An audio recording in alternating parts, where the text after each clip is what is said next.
بشم هشم. دوستان عزیز شالوم. یکی از مسائلی که ما هر روز تو تفیلا میخونیم بعد از لخش و یعور میخونیم، میگیم که رخون و خنون ایر خپاین و ربخسه بهمت. خدایی هست که مروت داره، رحم داره و در گمارا میفرماد که ما باید تمام خصلت‌های هشم رو دنبال کنیم. مهو رخوم افتا رخوم. چطور خداوند بخشنده هست، تو هم باید بخشنده باشی. بیاید نگاه کنیم که در دنیا از اونهایی که بت پرستی میکنن تا ما مذهبی ها، همه خلاصه هر کس به اندازه‌ای داره گناه میکنه، ولی خداوند بخشنده هست. وقت میده به انسان که برگرده تشوع کنه، وقت میده به انسان که بتونه فکر کنه که اشتباه کرده و اشتباهاتش رو درست کنه. متاسفانه ما در دوره زندگی میکنیم که اصلا بخشایش داره کمتر و کمتر میشه. به خاطر یه خونه خریدن، آره من میخواستم این خونه بخرم، این اومد رو دست من خرید، دیگه با هم حرفی میزنن، دشمن هم دیگه میشن. من میخواستم این ماشین بخرم، من میخواستم این مال من بود، این اومد و از من گرفت. دوستان گرامی، ما به خاطر مسائل بچگانه، اگر این خونه مال تو بود گیرت می اومد. نوشته در گمارا موقعی که فردی به دنیا میاد 40 روز قبلش میگن پسر فلانی برای دختر فلانی، این خونه برای این صحرا برای این، همش رو نوشتن. و اگر این خونه که تو میخوای بخری میگی آره این زرنگی کرد و از من گرفت، نه این زرنگی نیست، هشم برای تو نمیخواسته. و چه بسا خسف شالوم اگر این خونه تو میرفتی تو اون، شاید هزاران بلا سرت میومد. این برای تو نبوده، این ازدواج برای تو نبوده. و اگر ما امونا داشته باشیم به هشم و بگیم قسمت من نبوده و خداوند این رو برای من نمیخواسته، یه چیز دیگه میخواسته، این براخای زندگی ما هست. دوستان باید قدرت بخشایشمون رو داشته باشیم، همدیگر رو ببخشیم. حالا هر چیزی که شده، این دنیا ارزش این رو نداره دوستان که ما دوباره بعد از 120 سال بریم در اون دنیا حساب پس بدیم و هر دوی ما طلبکار و بدهکار برگردیم تو این دنیا که اون حساب قبلی رو صافش کنیم.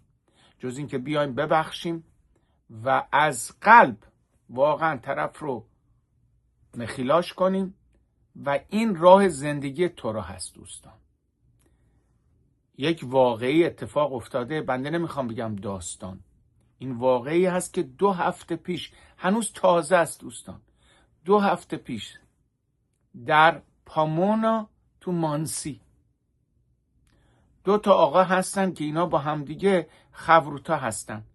تو شهر پامونا، یک شهر کوچیک، 50-60 خانواده اسرائیل، همه همدیگه رو میشناسن، همه دوست همدیگه هستن. این 2 آقا با همدیگه رفیق هستن، خبروتا هستن. یعنی چه خبروتا هستن؟ یعنی هر صبح با همدیگه میشینن و گمارا میخونن، سال هاست و با هم دوست هستن. اسم یکیشون هست بنی ویتر و یکی دیگه شون هست مستر هرزبرگ، یودیت هرزبرگ. این آقای بنی ویتر سوار ماشین هست، داره با ماشینش میره به طرف خونه. تو خیابون که داره میره، دختر آقای هرزبرگ که اینا با هم خبروتا هستن، دختر 8 سالش داره دوچرخه سواری میکنه و به هر دلایل نامعلوم این آقا میاد و ایشون رو زیر میکنه و اصلا نمیفهمه، نه پشت تلفن بوده نه با کسی حرف میزده، هر اتفاقی که شده ما نمیدونیم. این دختر بچه رو زیر میکنه و میره، اصلا نمیفهمه. مردمی که اونجا بودن فریاد میزنن و این میسته و چون خودش در 8 ساله بوده، سری میاد زنگ میزنه و تلفن میکنه. 8 ساله میاد، سعی میکنن که این دختر رو نفسش رو بهش برگردونن و متاسفانه این دختر 8 ساله فوت میکنه. فردای اون روز به خاک میسپارنش و این آقایی که دختر رفیقش رو زیر کرده میاد اونجا در خاک سپاری شرکت میکنه. دوستان اینا همدیگر رو بغل میکنن و گریه میکنن در بغل همدیگه، به همدیگه انگشت و پوینت نمیکنن بگن تقصیر توه، آره تو هستی، تو کردی، تو باعث شدی. به همدیگه پوینت نمیکنن بگه آره تقصیر تو بود. بلکه دوستان اینها در بغل همدیگه گریه میکنن و روز شبات هر دو صحبت میکنن تو کنیسا و بعد از 7 روز برمیگردن و هر صبح که با هم میخونن دوباره. ببینید چه قدرتی میخواد بخشایش دوستان. ما برای یه خونه، برای یه مغازه، برای یه پولی از هم ناراحتیم، با هم حرف نمیزنیم، میگیم دیگه طرف دشمنه، دخترش رو از دست داده دوستان، ولی هنوز میدونه که کار شما این بوده و این طرف نکرده، قصدی نبوده و حاضر شده که ببخشه. دوستان آیا ما هر کدوممون کیسی از این بالاتر داریم؟ حالتی از این بالاتر پیش میاد که جگرگوشه انسان از دست بره ولی هنوز بتونه ببخشه و به زندگیش ادامه بده. دوستان بنده حقیر فکر میکنم این بزرگترین درسی باشه که همه ما میگیریم، چون که خیلی از دوستان تلفن میکنن میگن نمیشه ربای، نمیشه، نمیتونم ببخشم، شما نمیدونید این چه کار کرده، زندگی من رو خراب کرده، این کار کرده، اون کار کرده. و من فکر کنم این داستان جوابگوی تمام سوالهای ما، اون تردیدهایی که ما داریم. چرا ببخشم؟ برای چی ببخشم؟ اگر این آقا تونسته ببخشه همه ما میتونیم ببخشیم. دوستان این راهی است که هشم از ما میخواد. ما اومدیم در این دنیا به خاطر همین. نذارید این مسائل کوچیک اینقدر سینت خینام رو بین ما بندازه. ما داریم به ماهای تموز و ماهایی که ناراحتی هست برای ملت اسرائیل نزدیک میشیم دوستان. و آو این ماهایی است که به خاطر سینت خینام به تمیقداشمون خراب شده. بیاید تو این ماها دوستی رو بیشتر کنیم، بیاید با هم دیگه صمیمی‌تر بشیم، بیاید که با هم دست به دست بدیم بتونیم به تمیقداشمون رو آباد کنیم.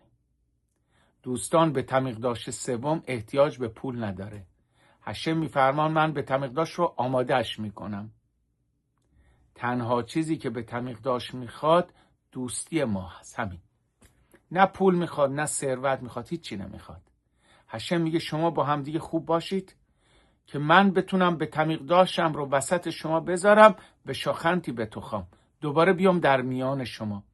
در جایی که دعوا هست، در جایی که مخلوقت هست، در جایی که همه با هم بد هستن، هشم نمیاد به تمیقداشش رو آباد کنه. و اگر تا امروز به تمیقداشمون خراب هست دوستان به خاطر همین هست.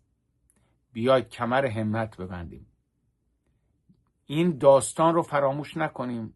این واقع 2 هفته است دوستان، داستان صدها سال پیش نیست. اینها پدرایی هستن که الان زنده هستن، واقعی است که اتفاق افتاده و ما باید درس یاد بگیریم.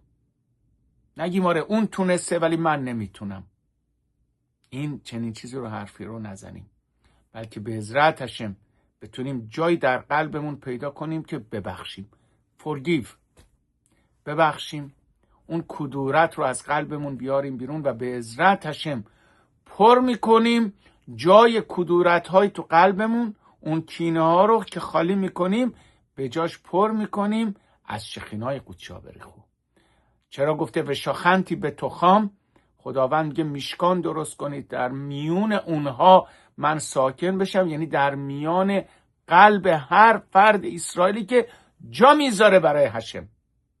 بیاید قلبمون رو خالی کنیم، پاکش کنیم، آمادش کنیم برای حضور شخینا، که شخینا همیشه همراهمون باشه. باروخ ادونای العلا آمین و آمین.